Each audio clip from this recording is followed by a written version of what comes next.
Bismillahirrahmanirrahim. Assalamualaikum warahmatullahi wabarakatuh. Waalaikumsalam warahmatullahi wabarakatuh. Ya, selamat siang Bapak Ibu semuanya. Alhamdulillahirrabbilalamin. Wassalatu wassalamu ala asrafil anbiya'i wal mursalin wa ala alihi wa sahbihi rasulillahi ajma'in. Pertama-tama marilah kita panjatkan kehadirat Tuhan, puji syukur kehadirat Tuhan Yang Maha Esa yang telah memberikan kita kesempatan pada hari ini dalam rangka acara diseminasi budaya positif di sekolah, yaitu calon guru penggerak Ibu Jutyani Besa Angkatan 9 SMA Negeri 1 Lawebulan Kabupaten Aceh Tenggara. Ya, salawat beriring salam marilah kita sampaikan kepada junjungan kita Nabi besar Muhammad SAW yang telah memberikan kita rahmat dan hidayahnya sehingga pada hari ini kita dapat berkumpul di ruangan SMA Negeri 1 Lawebulan ini. Ya, yang pertama-tama ucapan kata sambutan kepada kepala sekolah kami persilakan dengan segala hormat.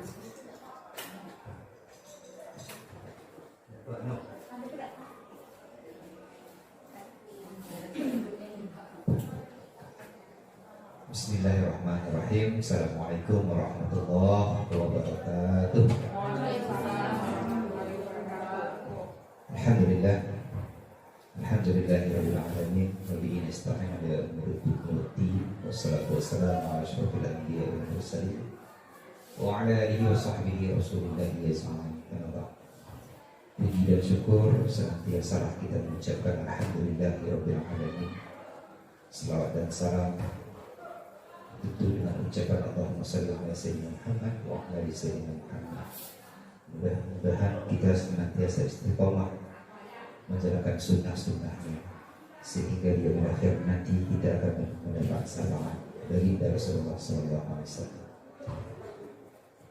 Yang kami hormati para guru senior, yang kami hormati para ibu yang telah lulus dan sudah mendapatkan sertifikat guru penggerak di angkatan kelima dan ketujuh, dan insya Allah ada salah satu guru kita di angkatan 9 ini juga akan mendapatkan sertifikat yang sama. Baik, terima kasih atas waktu dan kesempatan. Pada siang ini kami mewakili dari Bapak Kepala Sekolah yang mana beliau tidak berhadir di tengah-tengah kita karena ada sesuatu halangan. Alhamdulillah, izinkan kami di sini untuk menyampaikan kesepakatan beberapa kata sebagai kata sambutan. Tentu yang pertama ini merupakan sesuatu yang sangat positif di sekolah kita ini, dikarenakan adanya salah satu guru kita yaitu Ibu Jutyani Besa, dan pada saat ini akan mempresentasikan untuk menyampaikan kepada kita tentu sesuatu program yang sangat positif, yaitu diseminasi budaya positif di sekolah oleh Jutyani Besa, pendidikan guru penggerak angkatan yang 9 SMA Negeri 1 Lawebulan Kabupaten Aceh Tenggara. Dalam kesempatan ini kami berharap ayo bersama-sama kita mensupport beliau, mendorong beliau agar proses beliau untuk menindaklanjuti seluruh program dari CGP ini dapat terlaksana dengan semaksimal mungkin. Tentu dengan adanya kolaborasi juga, tentu dalam kesempatan ini saya yakin beliau juga bisa berkolaborasi kepada ibu-ibu yang senior yang telah mendapatkan sertifikat CGP tersebut. Nah, dengan demikian kalaulah sudah di sekolah ini dengan jumlah ada beberapa dari teman-teman yang sudah mendapatkan sertifikat tersebut, saya yakin dan saya yakinnya sekolah ini pasti akan lebih baik lagi ke depannya, baik itu dari segala lini. Tentu salah satu prestasi juga ini yang kita harapkan. Jadi bila ada kendala nanti Ucut coba bersama-sama kita mencari solusinya atau jalan keluarnya agar solusi itu dapat kita padamkan bersama-sama. Mungkin hanya ini saja kata sambutan dari kami. Saya akhiri, billahi taufiq wal hidayah. Wassalamualaikum warahmatullahi wabarakatuh.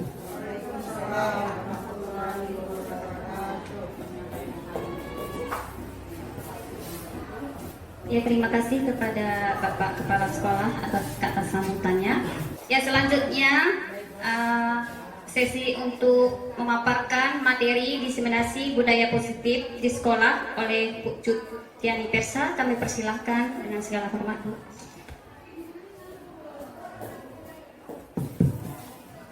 Bismillahirrahmanirrahim. Assalamualaikum warahmatullahi wabarakatuh. Selamat siang Bapak Ibu sekalian. Alhamdulillah, apa kabar Bapak Ibu? Sehat ya insya Allah. Iya Bapak Ibu,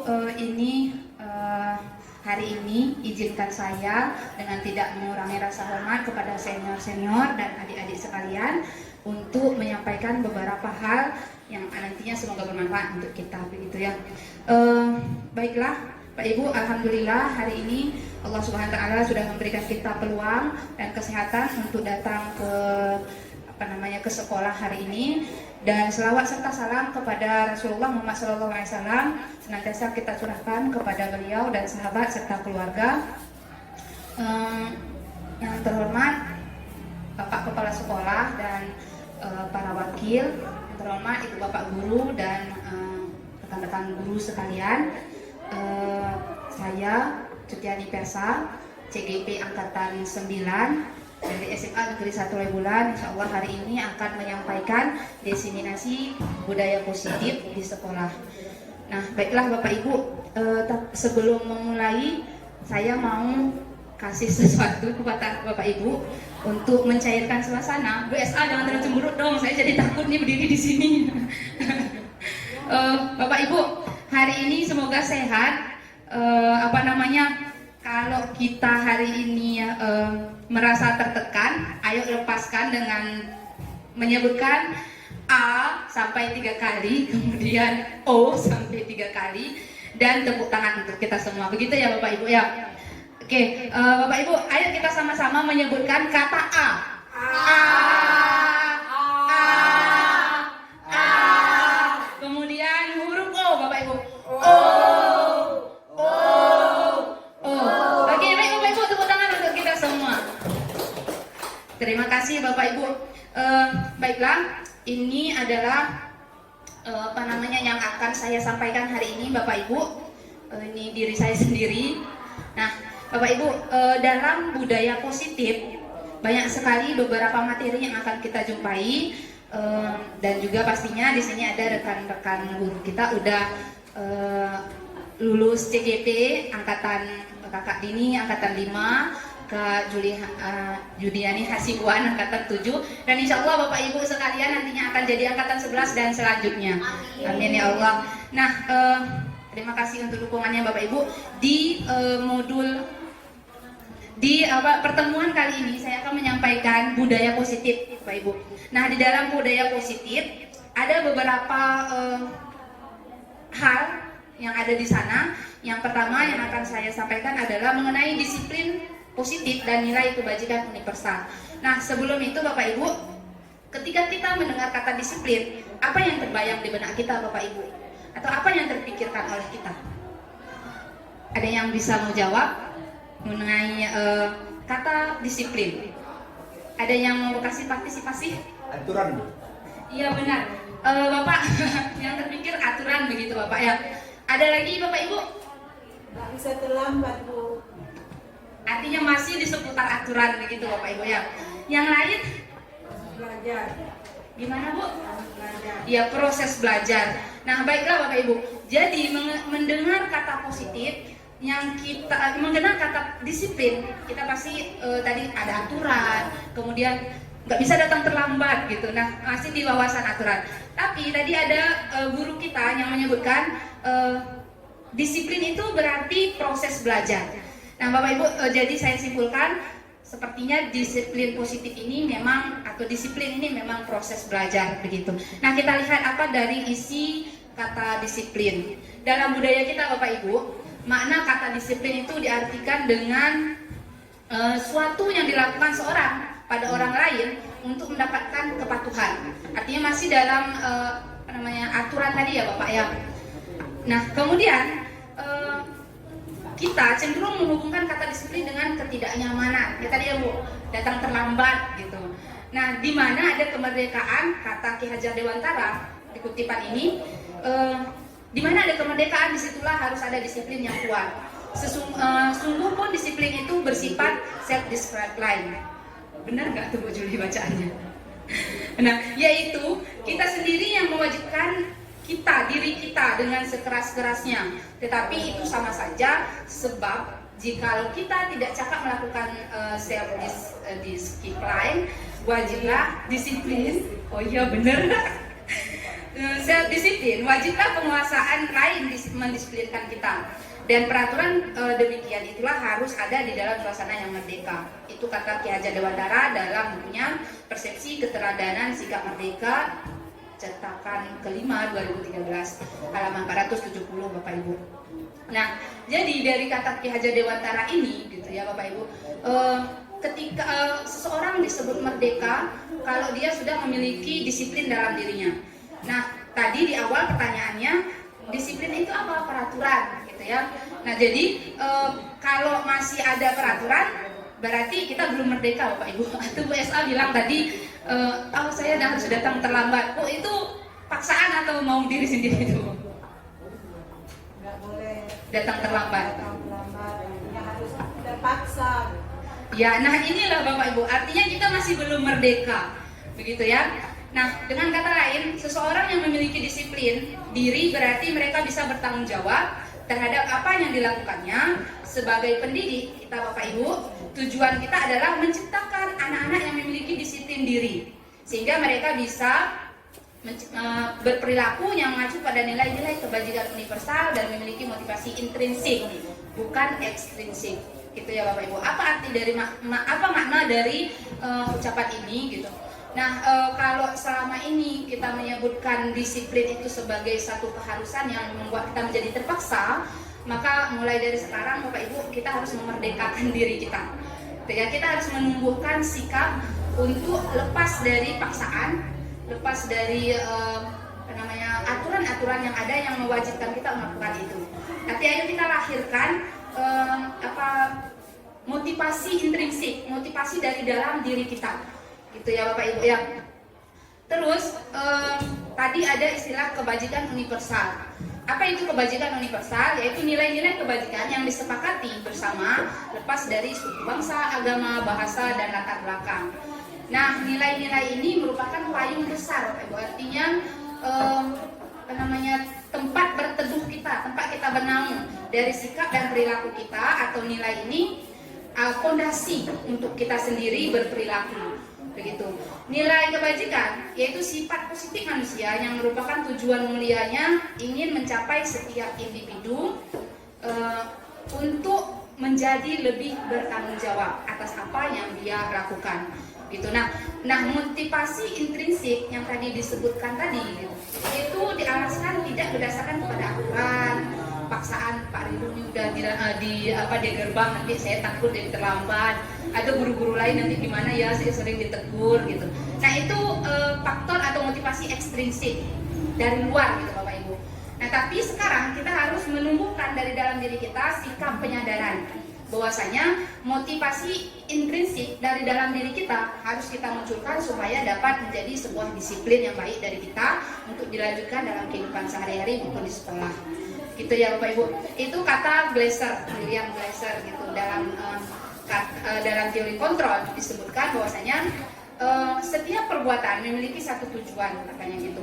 Dan tujuan itu dikaitkan oleh Diani Gosen bahwa nilai-nilai kebajikan ini diyakini seseorang, maka motivasi intrinsik itu sendiri akan muncul. Itu dia. Nah, kita yakini dulu hal-hal baik yang ada dalam diri kita sudah sewajarnya atau memang tidak sesuai dengan, kita kan hidup dengan nilai dan norma ya Bapak Ibu ya. Dan nilai norma ini kita ambil dari agama dan kebiasaan kita yang baik di masyarakat. Nah, kata Ibu Diani Gosen, motivasi itu harus muncul dari dalam diri, nggak boleh dari luar gitu, sehingga menggerakkan motivasi tersebut untuk mencapai tujuan yang mulia yang ingin kita capai.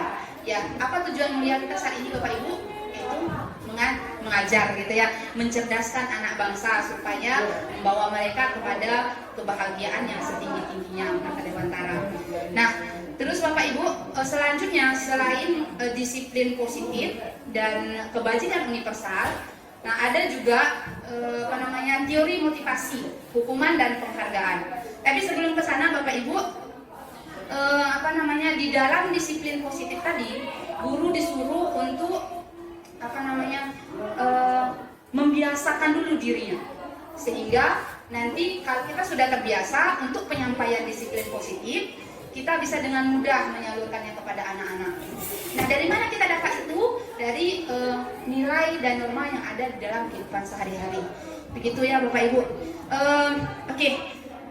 Sebelum masuk ke materi selanjutnya, saya mau minta partisipasi Bapak Ibu sekalian untuk mengepalkan tangannya.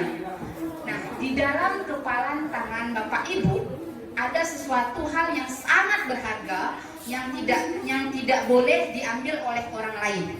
Nah, kita coba Bapak Ibu ya berpartisipasi dengan dengan tangan kiri dan tangan kanan aja. Ya, tangan kanan sebagai hal yang berharga, tangan kiri untuk melepaskannya.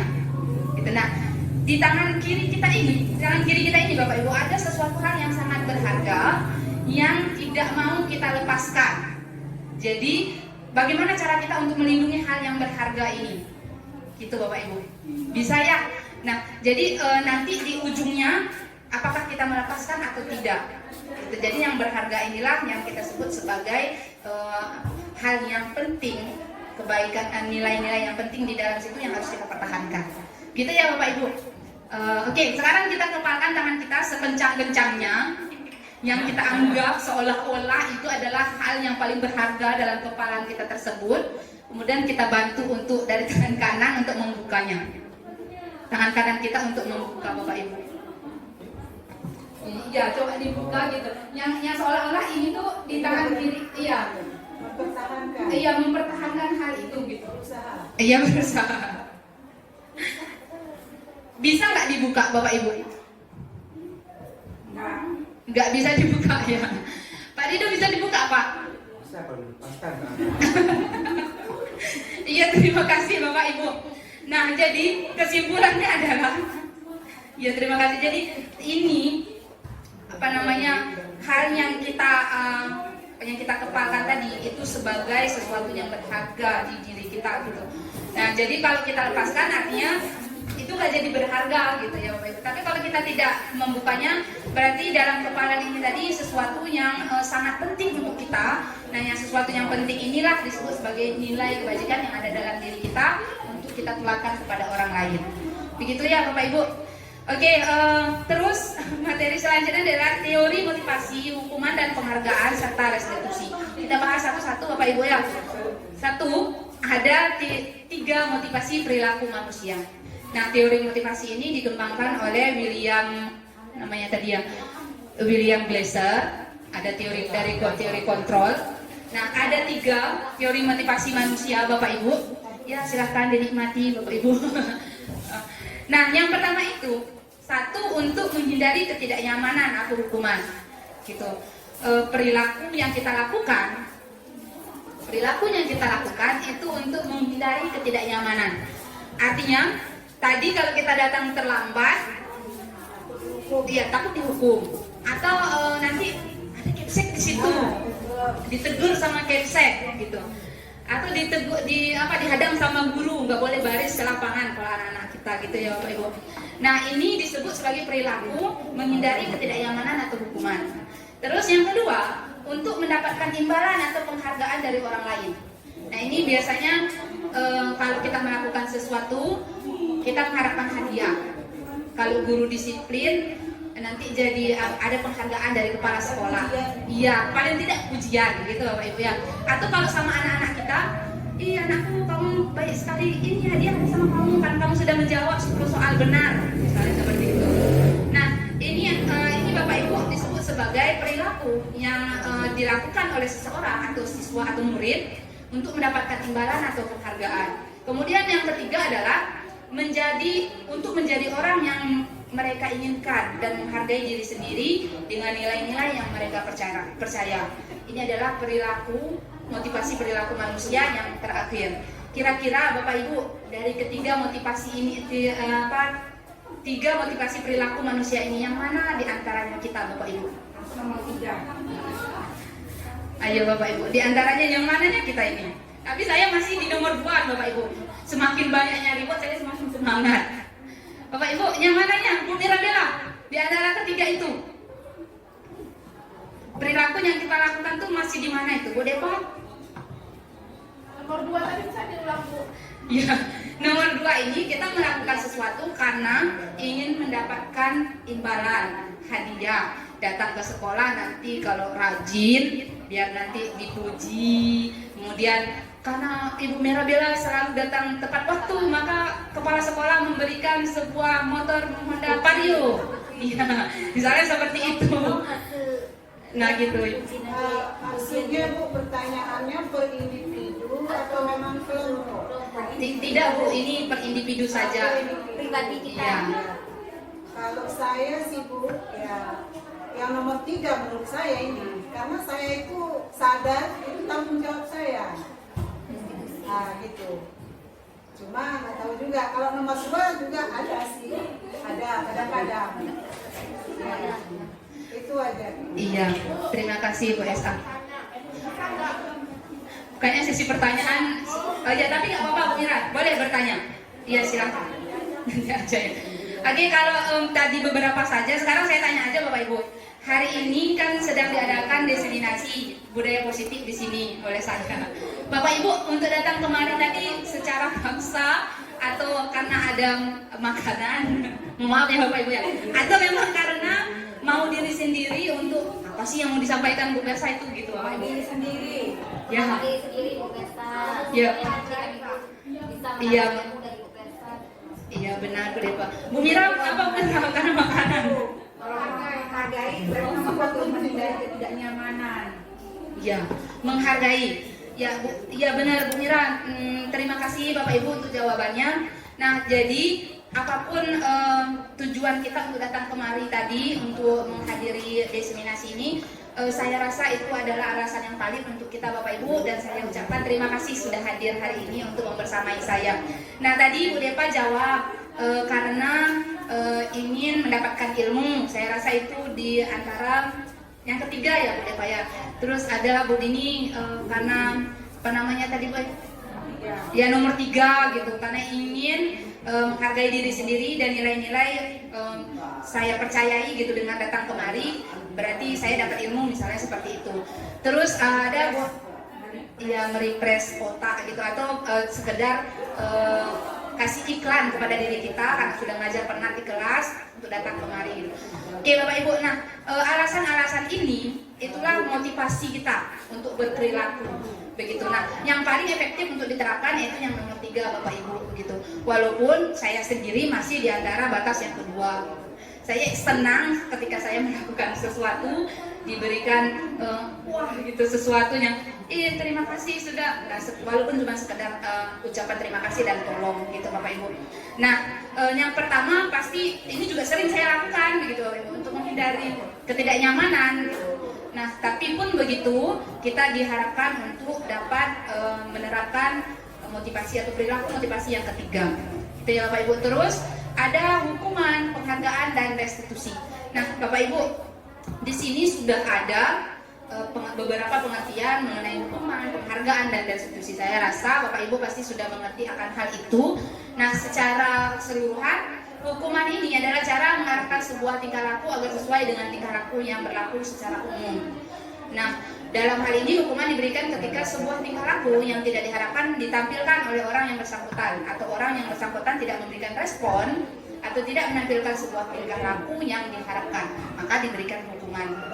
Nah, saya rasa di sini kita masih sering melakukannya kepada anak didik kita ya Bapak Ibu ya. Kalau datang terlambat, tidak boleh masuk ke dalam kelas. Kalau datang terlambat ke kelas, kamu kutip sampah, atau kamu di luar aja, nggak boleh lagi masuk. Sepele kamu sama saya. Nah, saya itu melakukannya Bapak Ibu. Nah, kemudian ada penghargaan, yaitu sesuatu yang diberikan kepada perorangan atau orang lain atau satu kelompok jika mereka melakukan suatu keulungan atau kebaikan atau yang di bidang tertentu. Kalau siswa kita dapat juara 1, kita kasih hadiah. Nah gitu, atau diberikan komite selama 3 bulan. Itu jenis penghargaan contohnya Bapak Ibu. Terus kata Alpikun, beliau ini salah satu tokoh yang mengutarakan tentang beberapa hal yang bijak. Kata beliau begini, saat kita berulang kali menjanjikan hadiah kepada anak-anak agar berperilaku bertanggung jawab, atau kepada seseorang murid agar mempelajari sesuatu yang baru, atau kepada orang karyawan agar melakukan pekerjaan yang berkualitas, kita sedang berasumsi mereka tidak dapat melakukannya atau mereka tidak akan memilih untuk melakukannya, kata Alif Kun. Nah, apa hubungannya dengan penghargaan Bapak Ibu? Nah, secara keseluruhan penghargaan berarti memberikan hukuman sepanjang hayat kepada kita Bapak Ibu. Ya, kenapa? Kan penghargaan itu baik gitu, untuk memotivasi. Ternyata penghargaan ini sifatnya masih disiplinnya ekstrinsik Bapak Ibu, dari luar diri kita. Kita mengharapkan sesuatu yang lebih, perilaku orang lain terhadap kita. Gitu. Nah, jadi penghargaan bukan dari intrinsik, bukan motivasi dari dalam diri kita. Gitu. Kenapa kita melakukan sesuatu? Nah, yang ketiga ada restitusi, sebuah pendekatan untuk menciptakan disiplin positif, pilihan untuk menguatkan murid atau anak ataupun diri kita sendiri dalam jangka waktu yang panjang. Nah, diharapkan dalam teori motivasi ini, gitu, hukuman, penghargaan, dan restitusi yang paling tepat itu adalah melakukan restitusi Bapak Ibu. Jadi kalau kita masih memberikan hukuman kepada anak-anak ketika dalam proses pembelajaran, kita bukan dikurangi, bukan dihilangkan pun Bapak Ibu, itu sudah tindakan yang tepat untuk kita lakukan selama ini sehingga memberikan mereka efek jerah. Tapi kita perlu penyadaran diri untuk melakukan perbaikan, gitu Bapak Ibu. Nah, jadi hukuman kurang tepat untuk diterapkan di sekolah. Gitu. Kemudian penghargaan juga demikian. Pun begitu Bapak Ibu. Jika memang itu masih penting untuk kita lakukan, ayo kita berubah perlahan menuju restitusi. Begitu ya Bapak Ibu. Nah, terus selanjutnya adalah keyakinan kelas. Nah, ini Bapak Ibu, keyakinan kelas ini sebenarnya kalau kita flashback kembali di CGP Angkatan 5 kita sudah melakukan keyakinan sekolah. Benar ya Bu Dini ya? Keyakinan sekolah. Nah, ini didasari kepada prakarsa perubahan dan visi sekolah. Nah, udah kita buatkan visi sekolah kita sangat epik sekali Bapak Ibu, menciptakan generasi yang mandiri, kreatif, berakhlak mulia, dan membuat mereka menjadi anak yang mewujudkan profil pelajar Pancasila. Begitu. Nah, dari prakarsa perubahan tersebut, ini lahir Bapak Ibu dari keyakinan kelas yang kita buat. Ya, keyakinan kelas ini disebutkan sebagai metode untuk menimbulkan kembali disiplin positif yang didasari oleh motivasi dari dalam diri untuk menciptakan keyakinan kelas. Ada tahapannya Bapak Ibu, kemudian ada prosedurnya, terus ada kegiatan pendalaman keyakinan itu sendiri untuk kita, guru dan murid kita. Tidak cuma kepada murid kita saja, tapi kepada kita guru juga, sehingga tercapailah suatu disiplin yang mendisiplinkan diri dan murid kita. Begitu ya Bapak Ibu ya. Nah, metode keyakinan kelas ini adalah dibentuk di kelas masing-masing. Jika bukan wali kelas berarti di jam pelajaran masing-masing. Itu Bapak Ibu. Kenapa keyakinan kelas? Kenapa tidak peraturan saja? Ayo Bapak Ibu. Kenapa keyakinan kelas? Kenapa nggak peraturan aja? Kan selama ini kita berjalan baik-baik saja dengan peraturan. Pak Dido, kenapa keyakinan kelas? Kenapa tidak peraturan saja, Pak? Kalau menurut saya ini berhubungan tentang merdeka belajar. Nah, dengan demikian, jika sudah keyakinan kelas sudah baik, saya rasa aturan itu juga akan berjalan dengan sendirinya, akan lebih baik lagi. Jika di keyakinan kelas, karena yang mendasari itu semua kan orang yang di kelas, yang melanggar peraturan juga orang di kelas, yang tidak melakukan pelanggaran juga orang yang di kelas.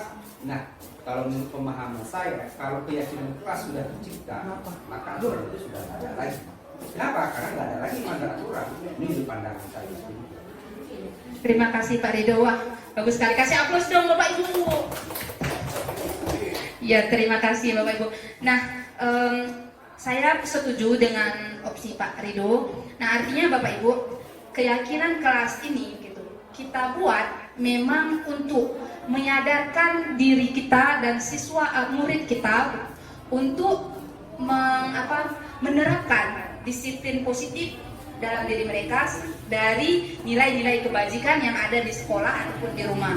Nah, ini didasari kepada nilai dan norma yang sudah kita anut gitu. Bukan kebiasaan ya Bapak Ibu ya, atau pembiasaan secara umum gitu.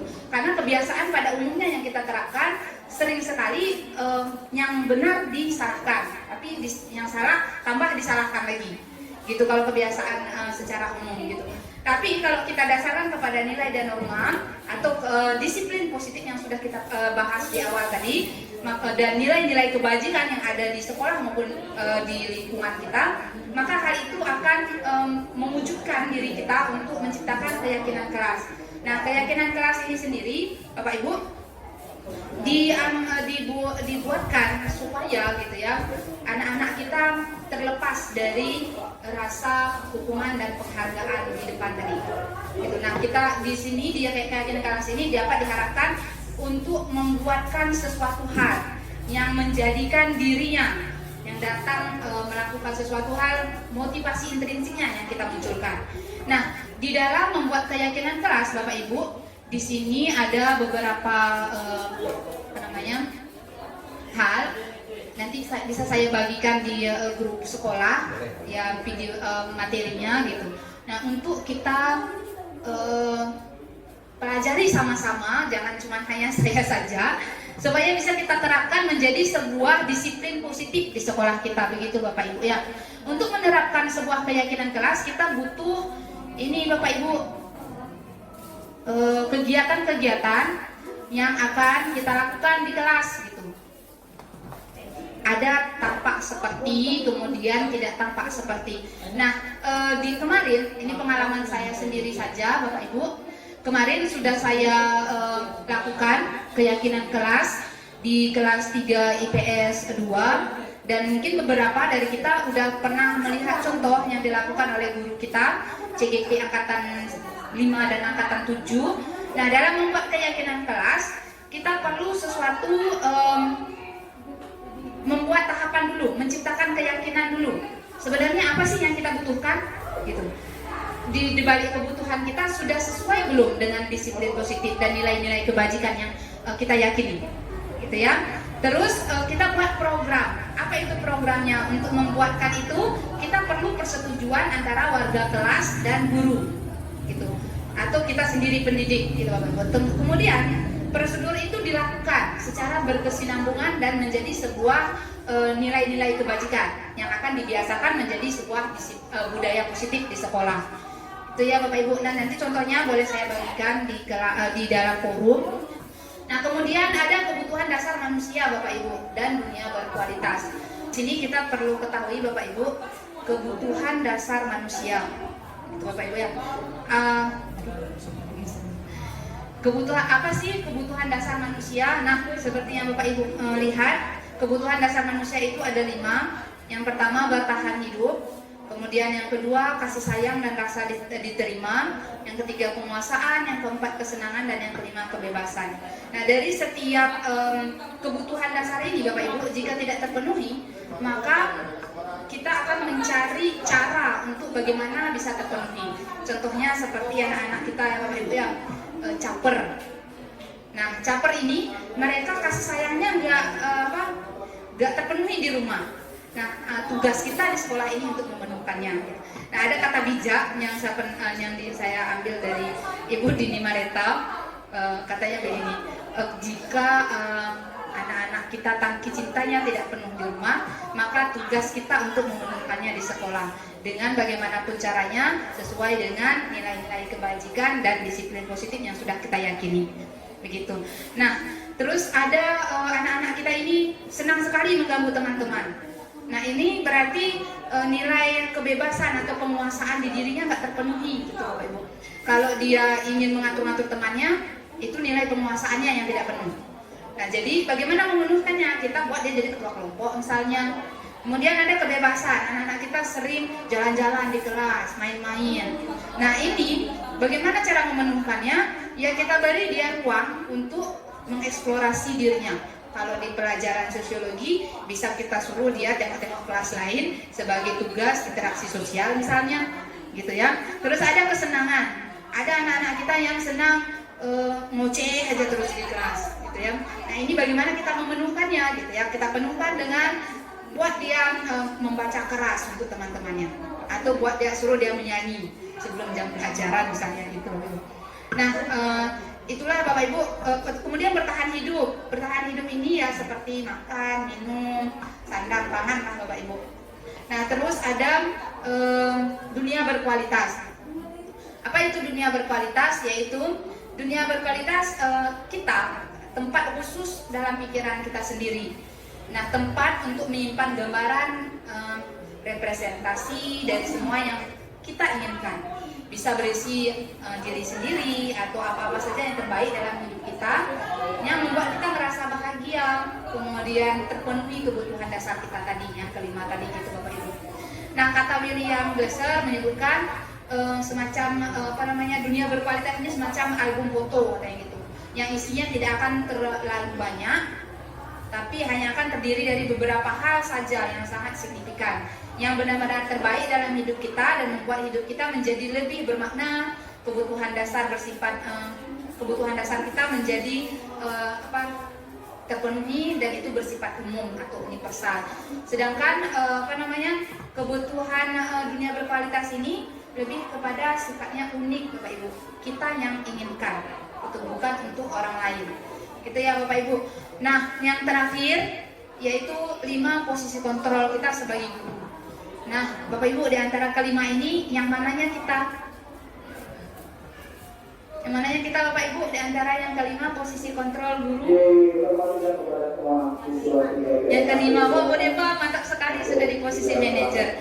Saya jelaskan Bapak Ibu, di posisi penghukum, seorang guru akan mengeluarkan memiliki tindakan memaksa dan semua peraturan di atas wewenang dia.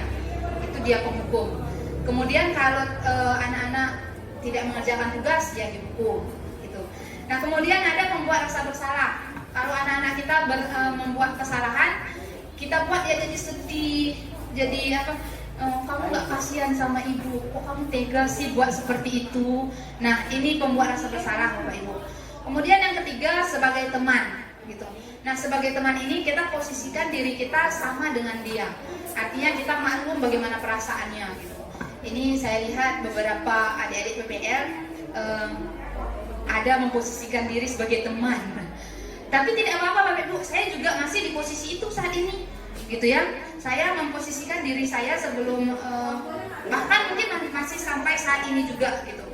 Tapi perlahan kita berubah menjadi lebih baik di posisi manajer gitu. Nah, kemudian yang keempat ada posisi pemantau. Nah, biasanya ini sudah baik untuk diterapkan Bapak Ibu, tapi di posisi pemantau biasanya masih titik beratnya kepada konsekuensi. Nah, konsekuensi ini nanti jatuhnya kepada penghukuman, gitu ya. Nah, dan yang terakhir ada posisi manajer. Seperti kata Bu Depa tadi, saya sudah melakukan posisi manajer. Posisi manajer ini Bapak Ibu, posisi kita sebagai guru tidak melakukan keempat hal ini di suatu waktu, tapi menerapkan disiplin positif sesuai dengan nilai kebajikan yang kita sepakati di dalam sebuah keyakinan keras. Gitu. Nah, apa yang mereka lakukan? Mereka yang bertanggung jawab dan mereka yang menyelesaikannya. Gitu. Nah, di antara 5 posisi kontrol guru yang dianjurkan untuk menjadi manajer Bapak Ibu, kita dianjurkan untuk menjadi manajer. Gitu. Nah, terus ada yang terakhir penerapan segitiga restitusi. Dan tadi kita sudah menjumpai pembahasan tentang keyakinan kelas. Nah, Bapak Ibu, segitiga restitusi ini adalah cara penerapan atau penanganan suatu permasalahan untuk ditangani oleh guru dengan tidak menerapkan hukuman, kemudian imbalan atau penghargaan gitu. Nah, bagaimana cara menerapkannya? Nah, ini ada segitiganya Bapak Ibu. Yang pertama, kita menstabilkan identitas. Kemudian di stabilkan identitas ini kita tanyai anak kita, kenapa dia melakukan hal itu. Contohnya ada di dalam PowerPoint ini Bapak Ibu ya. Setiap orang, misal contoh kata-katanya, setiap orang pernah melakukan kesalahan, misalnya seperti itu. Kemudian ada validasi tindakan yang salah. Nah, kita benarkan apa yang dilakukan oleh anak kita, kemudian kita kasih masukan yang lebih positif, bahwasanya tindakan mereka itu jika merugikan orang lain maka itu tidak perlu dilakukan gitu. Nah, kita berikan pemahaman kepada mereka. Contoh kata-katanya misalnya, kamu tentu punya kesalahan, mengapa kamu melakukannya gitu. Kita tanyakan alasannya. Nah, itu. Atau adakah cara kamu untuk mendapatkan bagaimana cara kamu untuk menyelesaikan masalah kamu tadi, gitu ya. Terus di terakhir yaitu menanyakan keyakinan. Nah, tadi kita udah bahas tentang keyakinan kelas. Di keyakinan kelas ini Bapak Ibu, kita kembalikan lagi kepada anak-anak jika dia melakukan kesalahan, maka contoh kata-katanya bisa seperti keyakinan kelasnya mana yang tidak kamu lakukan dari tindakan salahnya kamu lakukan tadi, gitu misalnya.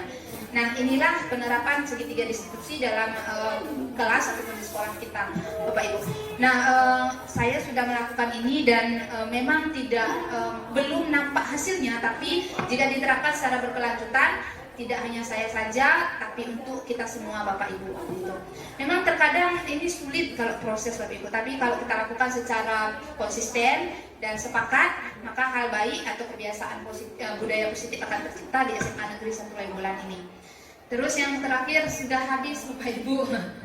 Nah, saya rasa Bapak Ibu, inilah hasil pemaparan saya mengenai diseminasi budaya positif di sekolah kita SMA Negeri 1 Laibulan.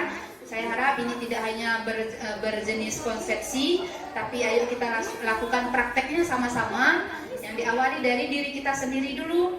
Nah, nanti masalah orang lain, ini Pak, ya terserah mereka dulu lah berpikir gitu. Nah, kita lakukan secara bersama-sama Bapak Ibu sehingga menciptakan budaya positif yang baik di sekolah SMA Negeri 1 Laibulan. Terima kasih Bapak Ibu sudah hadir hari ini. Saya serahkan kembali kepada moderator. Ya, terima kasih kepada Ibu Cutiani Versa telah memaparkan dari hasil diseminasi budaya positif di sekolah. Baiklah Ibu Bapak, mungkin ada yang ingin bertanya dari paparan Ibu Cutiani Versa, dipersilakan untuk bertanya. Bismillahirrahmanirrahim. Langsung saja, Cut. Di sini pada kesempatan ini saya ingin mengetahui sebenarnya tentang diseminasi budaya positif di sekolah. Ini ada beberapa tips sempat saya lihat tadi. Kebetulan saya ingin mengetahui bahwa teori-teori yang Ibu dapatkan untuk dapat sebuah materi yang Ibu sajikan pada kami saat ini sangat berarti sebenarnya, sungguh sangat berarti dan sangat positif. Di sini ingin kami tanyakan bahwa apakah tidak ada teori-teori yang mana nama Islami itu bisa dibuat atau tidak di dalam buku penggerak ini. Ini sungguh saya ingin mengetahui sebenarnya. Terkesan seolah-olah saya melihat sepintas ini kebanyakan dunia pendidikan itu dari dunia barat yang diadopsi oleh kita. Nah, pertanyaan saya, apakah diperbolehkan juga kita mengadopsi pemikiran-pemikiran Islam yang Islam? Itu yang pertama. Yang kedua, ini teori, tentu ada implementasi yang harus kita lakukan untuk menciptakan apa yang kita harapkan. Nah, yang ingin kita ketahui bahwa langkah-langkah apa saja atau trik-trik apa saja yang ingin kita lakukan sehingga harapan dan niatan kita itu, output dari kegiatan itu tercapai. Jadi saya rasa itu saja dua pertanyaan itu mungkin bisa Ibu sampaikan. Ini kan kita sharing ini ya, sharing kita ini. Jadi itu saja. Saya kira Assalamualaikum warahmatullahi wabarakatuh. Ya, terima kasih Pak Rido untuk pertanyaannya. Sangat memutar wawasan kita, Bapak Ibu ya, dan ya sangat mewakili sekali beberapa pertanyaan yang di dalam ini. Nah, yang pertama tadi bagaimana dengan pemikiran-pemikiran Islami untuk diterapkan dalam penerapan budaya positif, begitu ya Pak. Sebenarnya dalam budaya positif ini sendiri, Ki Hajar Dewantara ini Islam atau Pak? Iya. Nah, jadi kata beliau pemikiran beliau juga banyak disumbangkan untuk budaya positif maupun untuk kemerdekaan belajar pada saat ini, Bapak. Terus ada memang banyak mengadopsi dari pemikiran-pemikiran dari luar gitu. Pun demikian, kita tidak dilarang Bapak Ibu untuk mengadopsinya selagi masih sesuai dengan kebajikan universal. Gitu. Terus kalau misalnya pemikiran ini kita pakai dengan pemikiran Islami, gitu, nanti takutnya Pak kebajikan universal memihak gitu. Nah, pun demikian tidak apa-apa kalau masih gitu nilai-nilai yang ada di dalamnya masih bersifat universal, tidak memihak satu agama, suku bangsa, ras dan etnis. Begitu ya Bapak ya untuk pemikiran. Terus langkah-langkah apa yang bisa kita lakukan untuk menerapkan budaya positif di sekolah? Bapak Ibu, ini sangat urgen untuk kita kalau kita tidak ingin berubah. Gitu. Nah, kalau kita masih ingin tetap di posisi stagnan, yang di tempat atau nyaman, posisi wenang kata orang Jawa. Nah, kalau itu masih Bapak Ibu, maka langkah-langkah tidak bisa kita lakukan. Gitu. Nggak bisa kita lanjut Pak. Tapi pun demikian masih jika gitu hal ini kita anggap manfaat dan baik untuk kita lakukan di sekolah ini, maka kita lakukan langkah pertama. Nah, adapun langkah-langkah yang akan kita lakukan adalah yang pertama penyadaran diri Bapak Ibu bahwasanya kita butuh untuk hal itu dan sesuai dengan pemikiran-pemikiran kebajikan universal tadi gitu. Kemudian yang kedua, setelah kita merasa butuh, maka kita cari, kita gali. Nah, salah satunya melakukan diseminasi ini Bapak Ibu. Terus yang kedua, setelah kita gali, kita cari tahu, maka kita terapkan di sekolah sebagai sebuah budaya positif gitu. Nah, bagaimana kita melakukan itu gitu ya? Kita adopsi praktik-praktik baik yang ada di sekolah lain, kita sesuaikan untuk kebutuhan sekolah kita. Nah, itu salah satunya Bapak Ibu untuk langkah simpelnya gitu.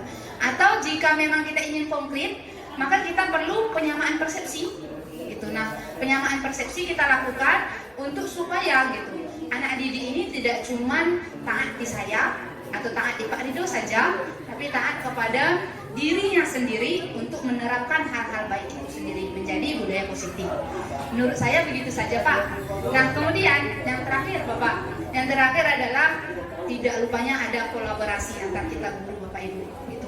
Kalau cuman saya cari sendiri aja gitu, saya baca, saya terapkan sendiri. Kalau nggak guru-guru lain apa itu apatis lah begitu Bapak Ibu ya. Nah, ini perlu kita lakukan kolaborasi supaya kebiasaan baik menjadi sebuah budaya positif yang akan sifatnya berlanjut. Begitu Pak jawaban dari saya. Terima kasih. Ada saya tadi begini.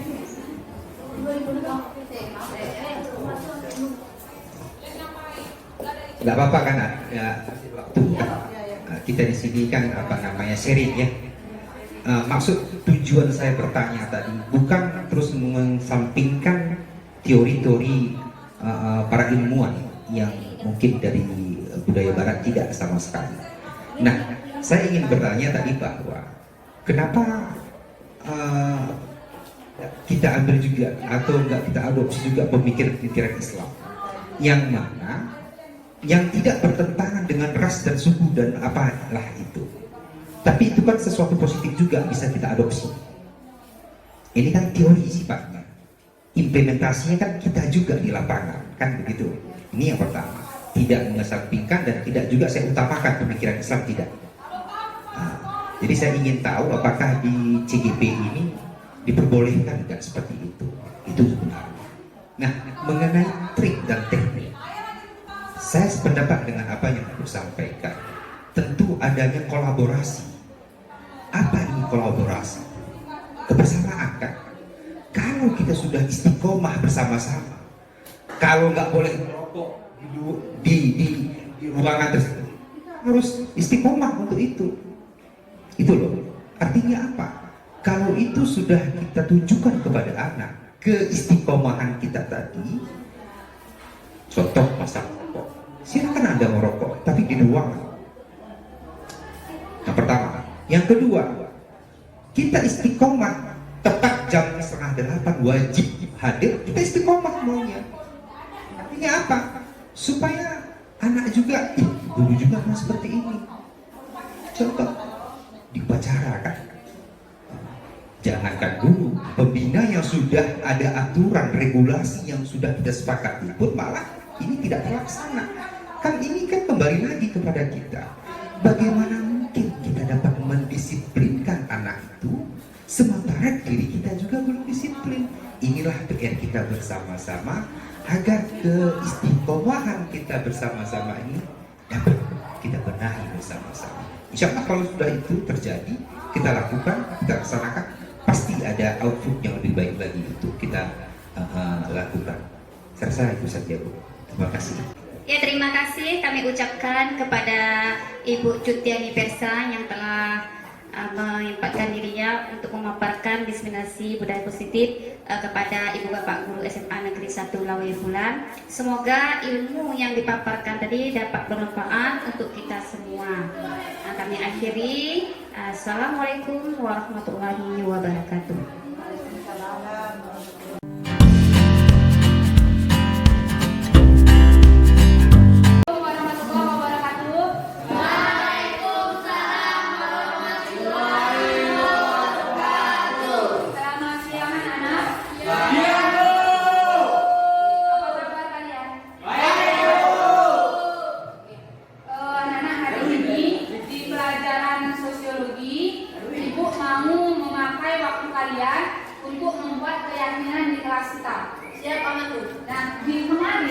Pertama kita masuk ke kelas 3, kita sudah buat atau usulannya, peraturannya itu datang dari Ibu. Nah, ini peraturan yang sudah kita sepakati. Artinya datang dari Ibu sendiri, Ibu maunya kalian seperti itu, seperti yang tertera di sini. Tapi hari ini ternyata membuat peraturan kelas tidak membuat kalian menjadi sadar akan kesalahan kalian yang kalian buat. Jadi hari ini Ibu membuat keyakinan kelas bagaimana supaya keyakinan kelas ini kalian yang buat salah, kalian yang membaiknya, gitu ya. Nah, anak-anak dalam sesi ini nanti Ibu mau selain dari peraturan ini, gitu, jika pun ini yang akan kita terapkan jadi keyakinan kelas kita nanti, kira-kira gitu, yang menguntungkan kalian dan nyaman di guru, atau nyaman di kalian atau menguntungkan di guru. Artinya sama-sama kita impas, enak di kalian, enak di guru, gitu ya. Di antara ini kita contoh ya, bentar ya, kita contohkan membersihkan kelas sesuai jadwal kelas. Nah, ini kebutuhannya untuk kalian, tapi dengan syarat guru juga tidak boleh membuang sampah sembarangan. Misalnya ada yang habis bawa makan nih, ya kan, gurunya lapar sembarangan, tiba-tiba sampahnya tinggalin di meja. Itu kira-kira baik atau tidak? Ada meja Bu. Nah, oleh karena itu ini akan kita terapkan, gitu ya. Kira-kira untuk kebersihan kelas ini kata-kata yang baik untuk dilakukan atau bijak untuk dilakukan yang aman di semua orang, baik untuk diterapkan dan kemudian nyaman di kalian. Itu ya nanti kita buatkan. Oke, baiklah anak-anak, kita mulai. Anak-anak, untuk membuat keyakinan kelas kita akan mengambil nilai-nilai baik atau dalam istilah belajar itu ada nilai-nilai kebajikan namanya. Nah, nilai-nilai baik yang ada di agama kita, di aturan negara kita, yang bisa dijalankan oleh semua agama, oleh semua suku bangsa gitu. Artinya tidak memihak satu pihak, gitu ya. Kebaikannya itu untuk semua orang, tidak cuma satu orang saja atau kepentingan beberapa orang saja. Nah, kemudian keyakinan kelas ini harus bersifat universal, umum, anak-anak, luas dia jangkauannya. Tadi ada yang menyebutkan seperti apa tadi ya? Sopan santun, kebersihan, keyakinan, simpati, apa tadi yang kelas ini? Kepedulian, misalnya seperti itu. Kasih sayang, saling menghormati, ya kan? Saling menghargai. Ya benar. Nah, di dalam keyakinan kelas tidak ada istilah jika melanggar keyakinan kelas ada kata hukuman, kata mencaci, membuli, pada gitu, memarah-marahi dan lain sebagainya. Itu nggak boleh dalam membuat keyakinan kelas. Artinya, jika kamu berbuat kesalahan, kamu yang akan bertanggung jawab. Nah, di antara pertanggungjawaban kamu itu dianggap dapat dilakukan secara terus-menerus. Nilai kebaikannya dijalankan terus-menerus, begitu anak-anak. Oke, sampai di sini ada yang mau ditanyakan? Ya, oke, kita mulai. Tinggal tidur. Saya mau apa? Itu kan ada di sana. Nanti tempel di sana. Juta, kamu boleh putuskan keyakinan kelas itu ya. Beda dengan tangan lain. Isi. Boleh pakai pensil, boleh pakai pen.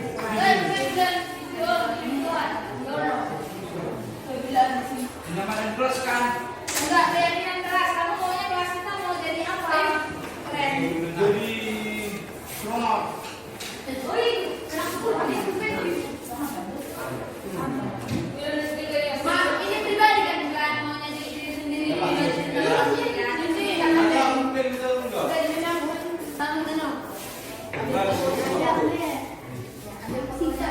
Kembali isi. Kalian buat, mau kalian kelas ini seperti apa gitu ya. Kita lihat ini punyanya saya tidak ingin ada pilih di kelas. Oke, ini bagus ya. Nah, ini adalah penerapan keyakinan kelas pada kelas 3 IPS 2 yang sudah dilakukan oleh wali kelas. Anak-anak atau murid sangat antusias sekali saat menerapkan keyakinan kelas mereka. Selama ini mereka merasa tertekan dan terbebani dengan peraturan kelas yang saya buat. Sebagai wali kelas, dalam penerapan keyakinan kelas, saya akhirnya paham bahwa mereka menginginkan hal-hal yang mereka butuhkan untuk diterapkan di kelas mereka. Nah, keyakinan ini diharapkan dapat membantu mereka untuk bertanggung jawab dan membuat rasa nyaman di dalam kelas mereka. Murid-murid kelas 3 IPS 2 sangat terkesan dengan perilaku yang kurang sopan. Nah, di sini mereka sangat banyak sekali mengutarakan pendapat mereka bagaimana supaya mereka berperilaku sopan terhadap guru dan teman-temannya.